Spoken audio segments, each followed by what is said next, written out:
सात भाई अपनी सगी बहन को मारकर उसके मांस को खा जाते हैं। एक ही माँ के पेट से जन्म लेने वाले उन वहशी दरिंदों का हृदय जरा सा भी विचलित नहीं हुआ जब उन्होंने अपनी सगी बहन का कत्ल किया और उसके मांस को भून कर खा गए। कहानी की शुरुआत होती है एक छोटे से भारतीय गाँव से। उसी गाँव में एक परिवार मंगलू का भी था, जिसमें 7 भाई और एक बहन रहती थी। घातक नाम की बीमारी के चलते उनके माँ बाप जल्दी ही ईश्वर को प्यारे हो गए। मंगलू ही अब उन सब में बड़ा था जिसकी घर में चलती थी। समय गुजरा और वो सब जवान हो गए। माता पिता के जल्दी गुजर जाने के कारण शुरुआती कठिनाइयों के बाद उन्होंने बिना माँ बाप के रहना और अच्छे से गुजर बसर करना सीख लिया था। वे सभी भाई बहन आपस में बड़े प्यार से मिलजुल कर रहते थे। सातों भाई जंगल में शिकार आदि के लिए जाते और आजीविका के लिए लकड़ियों के साथ साथ जंगली जानवरों का शिकार करके उन्हें अपना आहार बना लेते। उनकी बहन भी बड़े चाव के साथ अपने भाइयों द्वारा जंगल से लाए गए जंगली जानवरों को पकाकर तैयार कर देती, जिसे सब मिलजुल कर एक साथ बैठकर ग्रहण करते और बड़ी तृप्ति अनुभव करते। सब कुछ बहुत अच्छा चल रहा था, पर फिर एक दिन वो घटना हुई जिसने उन भाइयों के अंदर छिपे दरिंदे को बाहर निकाल दिया। बात उस दिन की है जब सातों भाई शिकार के लिए जंगल गए हुए थे और घर में उनकी बहन उनके लिए भोजन बना रही थी। ध्यान न होने के कारण कमली की एक उंगली में उस धारदार चाकू से कट लग गया, जिससे वो हरा साग काट रही थी। जब तक वो खून को बहने से रोक पाती तब तक उसका काफी सारा खून उस हरे साग पर बह चुका था। जैसे तैसे उसने कपड़ा अपनी उंगली पर बांध लिया और सोचा कि वो अपने भाइयों के आगे इसका जिक्र नहीं करेगी, अन्यथा वो व्यर्थ ही चिंता करेंगे। इसी उधेड़ बुन में उसने खून से सने उस हरे साग को ज्यों का त्यों उठाया और पकाकर सब्जी तैयार कर दी। कुछ ही देर बाद जब उसके सातों भाई जंगल से लौटे तो उसने आम दिनों की तरह अपने भाइयों को खाना परोसा और खुद भी उनके साथ खाने बैठ गई। आज एक बड़ी ही अजीब बात हुई। जब भाइयों ने उस खाने को खाया तो वो उन्हें बड़ा ही स्वादिष्ट लगा। आज तक उन्होंने कितने ही जंगली जानवरों और पक्षियों का शिकार कर उन्हें पकाकर खाया था, पर ऐसा स्वाद उन्हें कभी नहीं आया था। आज के भोजन में कुछ तो अलग था, जिसके कारण सातों भाई अपनी उंगलियां तक चाट गए और अपनी बहन द्वारा बनाए गए उस भोजन की तारीफ करते नहीं थक रहे थे। अपने बनाए भोजन की इतनी तारीफ सुन उनकी बहन कमली को भी बड़ी खुशी हुई। दिन भर की दौड़ धूप से थके मांदे सातों भाई बिस्तर पर पड़ते ही नींद के आगोश में समा गए। अगली सुबह हुई और जब वो बाहर जाने से पहले फिर से भोजन ग्रहण करने बैठे तो एक बार फिर उन्होंने रात में खाए उस साग की चर्चा छेड़ दी। सबसे बड़ा भाई बोला, बहना, कल तुमने जो साग बनाया था उसकी तो बात ही कुछ और थी। दूसरा भाई भी बोल पड़ा, हाँ बहना, ऐसा स्वादिष्ट साग हमने अपने पूरे जीवन में कभी नहीं खाया। भाइयों से एक बार फिर साग की तारीफ सुन बहन अंदर ही अंदर खुश हो गई और मुस्कुरा कर रह गई। भोजन करके सभी भाई फिर से जंगल चले गए, लेकिन आज उनके मन में बार बार उसी भोजन के विचार आ रहे थे। आखिरकार सातों भाइयों ने आपस में तय किया कि घर जाकर बहन से उस स्वादिष्ट साग का राज पूछेंगे। शाम को घर लौटकर उन्होंने फिर वही सवाल किया। बहन पहले टालना चाहती थी, पर बड़े भाई मंगलू की कसम देने पर उसे सच बताना पड़ा कि साग काटते समय उसकी उंगली कट गई थी और खून साग में मिल गया था। अपनी बहन की ये बात सुन उसके 6 भाइयों के अंदर का दरिंदा जाग उठा। तभी भोजन आदि के बाद वो जंगल चले गए, पर आज उन सबके मन में अलग ही उथल पुथल मची हुई थी। अंत में उनमें से एक भाई अपने मन की बात जुबान पर ले ही आया और बोला, भाइयों, जब हमारी बहन के खून की चंद बूंदे साग पर गिरने से वो इतना स्वादिष्ट हो गया तो सोचो हमारी बहन का मांस कितना स्वादिष्ट होगा। उसकी बात सुन उनमें से 5 के साथ साथ बड़े भाई बैजू ने भी हाँ में हाँ मिलाई। बोले, तुमने तो बिल्कुल हमारे मन की बात जुबान पर ला दी। हम सब भी तो कब से यही सोचे। सातों में से सबसे छोटे वाले भाई को अपने अन्य चाह भाइयों की बात बहुत बुरी लगी, पर वो अकेला और सबसे छोटा होने के कारण कुछ न बोला और अपने क्रोध को पी गया। अत्यधिक चर्चा के बाद चाहों भाई इस निर्णय पर पहुंचे कि वो अपनी बहन का कत्ल कर उसके मांस को पकाकर खाएंगे। उन्होंने योजना बनाई कि वो अपनी बहन को शादी के बहाने से जंगल की ओर ले आएंगे और तीरों से उस पर प्रहार कर उसकी हत्या कर देंगे और आराम से उसके मांस को पकाकर खाएंगे। सबसे छोटे वाले भाई ने जब अपने बाकी बड़े भाइयों के मुख से ये बात सुनी तो उसका हृदय तिलमिला उठा। वो कैसे भी करके अपनी बहन को अपने ही दरिंदे बन चुके भाइयों से बचाना चाहता था, पर 6 एक तरफ थे और वो अकेला एक तरफ। उसमें खुलकर विरोध करने की भी हिम्मत नहीं थी, क्योंकि जो दरिंदे भाई अपनी सगी बहन को मारकर उसे खाने का घिनौना षड्यंत्र बना सकते हैं, वो भला उसकी क्या ही मानेंगे, उल्टा उसी के जान पर बन आती। यही सोचकर वो अपने बड़े भाइयों के आगे कुछ न कह सका। योजना अनुसार अगले दिन उन सब में बड़े वाले भाई बैजू ने अपनी बहन से बड़े ही प्यार से कहा, बहना, तुम कितनी बड़ी हो गई हो। दिन भर की व्यस्तता के कारण मुझे ये भी ध्यान नहीं रहा कि अब कोई अच्छा सा लड़का देखकर तुम्हारी शादी कर देनी चाहिए। बस कल ही मुझे स्मरण हुआ तो मैंने तुम्हारे लिए फला फला गाँव में एक बड़ा ही सुंदर नवयुवक देखा है। आज उसी को देखने के लिए हम सब उनके गाँव जाएंगे। अब चूंकि जीवन तो तुम्हें ही गुजारना है उसके साथ, तो क्यों ना तुम भी हमारे साथ चलो और उस लड़के के साथ साथ उनके घर आदि को भी देख लेना। अपने बड़े भाई के मुख से अपने विवाह की बात सुन बहुत खुश हुई। आखिर थी तो वो भी एक स्त्री ही। उसके भी अरमान थे कि कोई सुंदर नवयुवक उसका हमसफर बने, जिसके साथ वो खुशी से अपना जीवन बिताए। वो विचारों में खोई ही हुई थी कि बैजू फिर से बोल पड़ा, जल्दी से तैयार हो जाओ बहना, हम अभी उसको देखने चलेंगे। कुछ देर बाद सातों भाई अपनी बहन के साथ घर से निकल पड़ते हैं। जब वे जंगल से गुजर रहे थे तब उनकी बहन ने पूछा, भाई और कितना दूर है? बैजू ने एक ऊंचे टीले टीले की तरफ इशारा करते हुए अपनी बहन से कहा, बहन तुम उस टील के ऊपर चढ़ जाओ, वहाँ से तुम्हारी होने वाली ससुराल का गाँव साफ साफ दिखलाई पड़ता है। अपने भाइयों के इरादों से बिल्कुल बेखबर कमली को जैसा कहा उसने वैसा ही किया। जब वो ऊंचे टीले पर चढ़कर देखने लगी तभी उनमें से एक भाई, तुम्हारे थोड़े से खून से ही साग इतना स्वादिष्ट बन सका है तो तुम्हारे मांस का स्वाद कैसा होगा। बड़े भाई के मुख से ये बात सुन कमली के पैरों नीचे से धरती निकल गई। पल भर में ही उससे सारा माजरा समझ आ गया कि उसके विवाह की बातें तो सिर्फ एक जाल था, उसके पीछे का असल इरादा तो ये था। घबराहट के मारे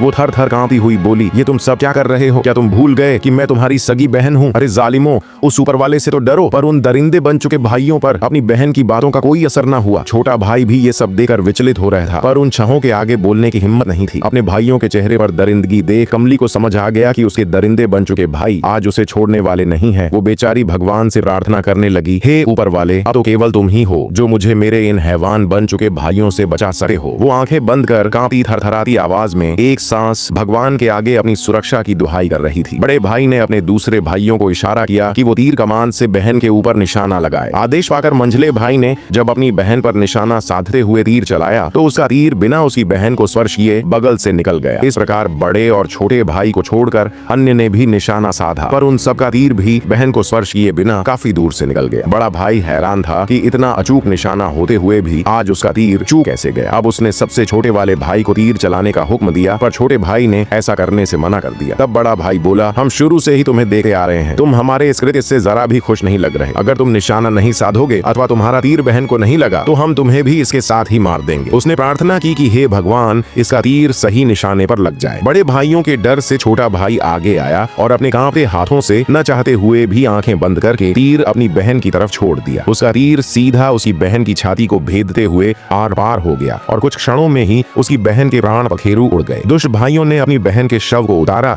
और उसे घर ले गए। घर जाकर बिना किसी हिचकिचाहट, बिना किसी दया रहम के अपनी सगी बहन की बोटी बोटी अलग कर दी। बड़े भाई ने छोटे को आदेश दिया कि वो जंगल से पानी आदि भर लाए, उसके बाद वो अपनी बहन के मांस को पकाकर खाएंगे। भारी हृदय से आंखों में आंसू लिए मन ही मन अपनी बहन और ईश्वर से माफी की दुहाई करता हुआ छोटा भाई जंगल गया। छोटे वाले ने चुपके से मौका देख वे कंकाल हड्डियां आदि चूल्हे में डाल दी। कुछ देर में जब मांस पककर तैयार हुआ तो केले के पत्तों पर सभी को उसे परोसा गया। छोटे वाले भाई ने अपने बैठने के स्थान पर एक गड्ढा खोद लिया था क्योंकि वे उसे गाली देते और उसके साथ मारपीट करते। छहों भाइयों ने बड़े चकारे लेकर उस मांस को खाया और आपस में बतियाने लगे। आज जैसी धृति तो उन्हें पहले कभी नहीं हुई थी। उन दरिंदों के मन में अपने किए का जरा सा भी पछतावा नहीं था। समय गुजरने लगा। जहाँ छोटे भाई ने उन मांस के टुकड़ों को डाला था वहाँ बांस के पौधों का एक झुरमुट सा बन गया जहाँ कई बांस एक साथ खड़े थे।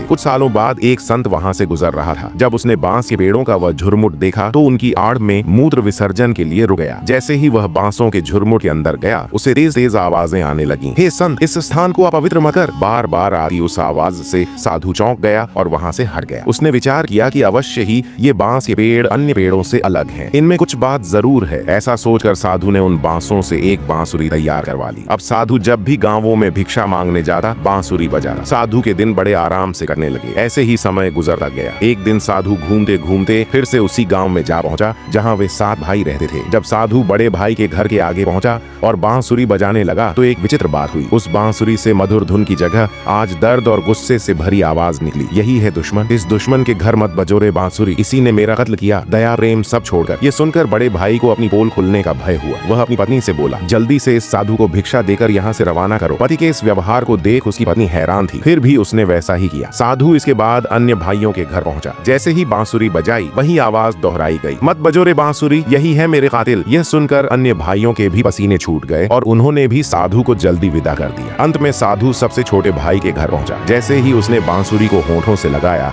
बड़ी ही प्यार भरी आवाज आई, खूब बजो रे बांसुरी, मेरे छोटे भाई के घर। इकलौता यही था जिसके अंदर दया, धर्म और मेरे प्रति रहम की भावना थी। इसके बाद बांसुरी से बड़ी ही मधुर धुन बजने लगी। साधु इस पूरे घटनाक्रम से हैरान था। बांसुरी की आवाज सुनकर छोटा भाई भी बाहर आया। सातों में वही एक था जिसने अभी तक शादी नहीं की थी। उसने बड़े आदर सम्मान से साधु को घर के अंदर बुलाया और जलपान व भोजन कराया। बातों बातों में साधु ने आज बांसुरी से आई आवाजों का जिक्र किया। ये सुनते ही छोटे भाई को सारा माजरा समझ में आ गया। उसे यकीन हो गया कि ये सब उसकी बहन की ही करामात है। उसने साधु से बांसुरी मांगी और साधु ने बिना किसी आपत्ति के उसे सौंप दी। छोटा भाई बांसुरी को बड़े प्रेम से रखता और सुबह शाम धूप बत्ती करता। कुछ दिनों बाद उसने देखा कि उसके घर घर में अपने आप सफाई हो जाती है, खाना बन जाता है। जब उसने अपनी भाभीियों से पूछा तो सभी ने इनकार कर दिया। अब उसका संदेह और गहरा हो गया। एक दिन वह काम पर नहीं गया और छिकर बैठ गया। कुछ देर बाद उसने देखा कि बांसुरी से उसकी बहन जैसी एक हवा रूपी आकृति निकली और सारा काम कर वापस बांसुरी में समा गई। अब छोटे भाई को पूरा यकीन हो गया कि उसकी बहन अब भी जीवित है। उसने हाथ जोड़कर प्रार्थना की कि क्या उसे फिर से मानव रूप मिल सका है। एक दिन उसकी बहन सपने में आई और उपाय बताया। अगली सुबह छोटे भाई ने वैसा ही किया। बांसुरी तोड़ी गई और गंगा जल छिड़का गया। कुछ ही पलों में वह आकृति मानव रूप में बदल गई। उसकी बहन जीवित स्वस्थ उसके सामने खड़ी थी। छोटे भाई ने उसे कसकर गले लगा लिया। बरसों का पछतावा उसके मन से उतर गया। उसने राजा को सब बताने की बात कही, पर बहन ने मना कर दिया और कहा कि ईश्वर सब देख रहा है। दोनों भाई बहन दूर दूसरे नगर में जाकर रहने लगे। छहों दोषी भाई एक एक के कुष्ठ रोग से ग्रसित हो गए और भयानक पीड़ा में जीवन बिताया। छोटा भाई अपनी बहन की शादी एक योग्य युवक से करवा दे रहा है। कमली सुखी जीवन जीती है। इस कहानी का निष्कर्ष यही है, जो जैसा करता है वैसा ही भरता है। हम आज जो कर्म करते हैं वही कल लौट कर हमारे पास आते हैं। कहानी कैसी लगी कमेंट करके जरूर बताइए। मिलते हैं फिर एक नई कहानी के साथ। तब तक अपना ख्याल रखें और हंसते मुस्कुराते जीवन जी।